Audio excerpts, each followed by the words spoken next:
one time, I think I was about 5 years old at the time, and Vaughn had gotten a hold of a neighbor kid's BB gun. And he shot me with that BB gun. And so I was all, traumatized, running to the house screaming, Mom, Vaughn shot me with a BB gun! So Mom, being the protective mother bear that she is, runs out, grabs the BB gun from Vaughn's hands, and is chasing him around the yard, shooting him with the BB gun. Do you remember how many times she got you? Just once. What? Just one time. She hit him. Yeah. She had some of her in her for sure. Yeah. Flew out, Francis. What's that? Rockstar or rock and roll? What voice did I get? I don't know that it's a secret or not, but I think I've been probably the most difficult child. My very first memory that I have in my whole life is I remember we were living here in Raymond, and I remember my mother, no, it was my dad. I was getting in trouble. Anyway, my dad took me in. My very first memory that I had was me in a snowbank in the backyard. I was probably 2 or 3 weeks. I was not sure I was not really good. But my parents, even though I was a difficult kid, I was always, they were always really supportive of whatever I did and whatever I was into.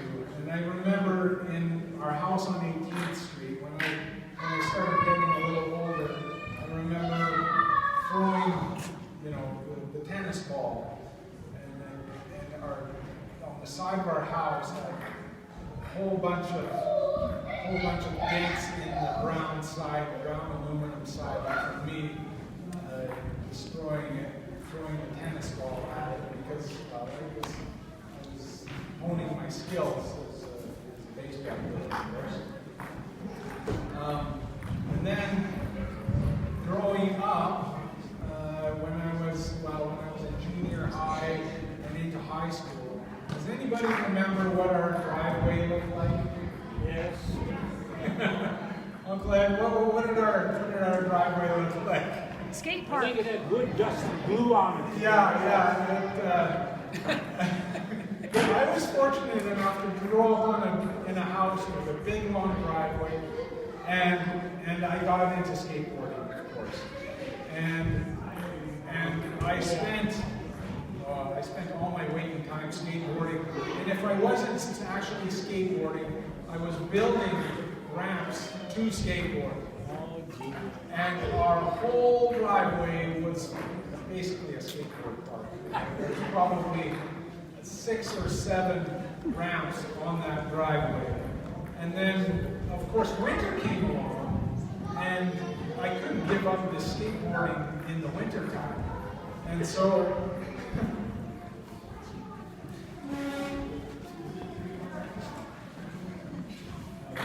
my dad let me build a half pipe in our garage.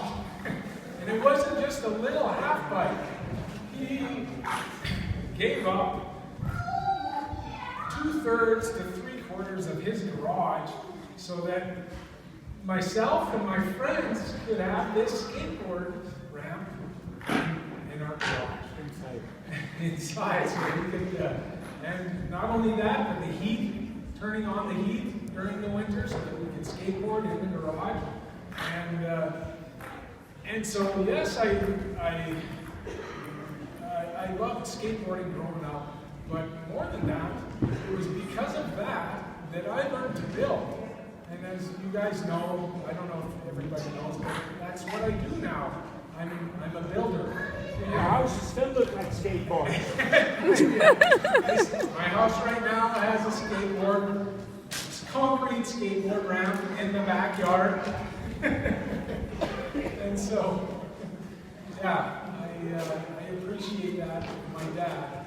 He just sacrificing his driveway, his garage, everything, so that his oldest boy, who was ornery and was difficult, just, I'm pretty sure on that trip across Canada, my spot to sit was on the cooler in between the two captain's chairs. No, that was my spot. No, it's my spot.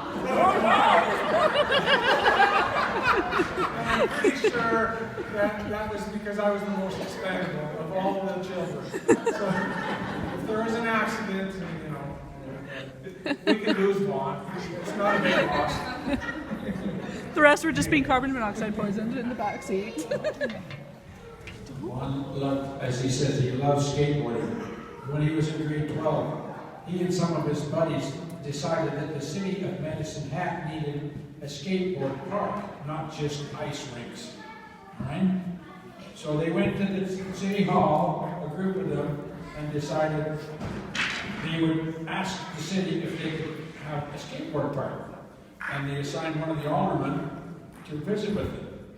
And they asked things like, you know what you want in this skateboard park, what's it supposed to be like, what will work, and all those kinds of things. And they went open their magazines and showed them all the pictures of all the ramps that they wanted. They were in the professional skateboarding magazines.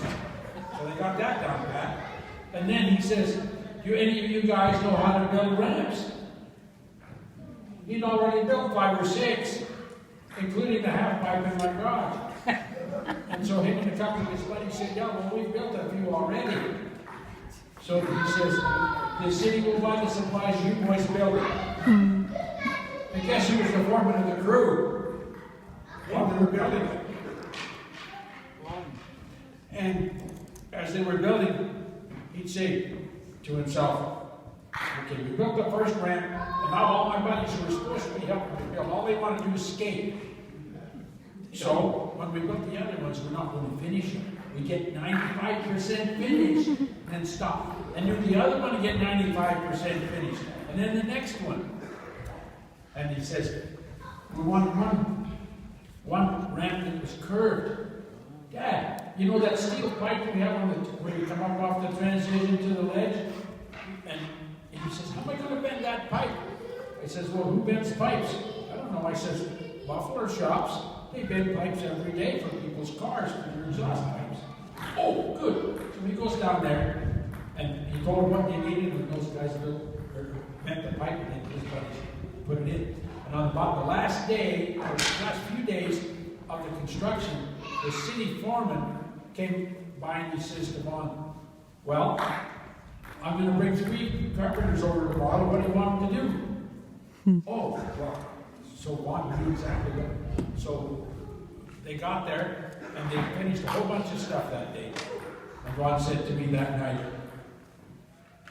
the nicest thing about that was not just we got lots of work done without having to hum it, but I didn't have to teach them what to do.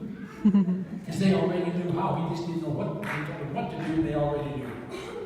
And then they finished the skateboard ramps, and they used it for several years. Now there's a big fancy professional one built in there. But Vaughn says, that learning experience I had as being the director of construction set me up for my career. He has a degree in building construction, and he's been the manager of Kenco Construction in Medicine Hat for 15 years, and has probably built over 100 houses and supervised them. So the skateboard experience paid off big time.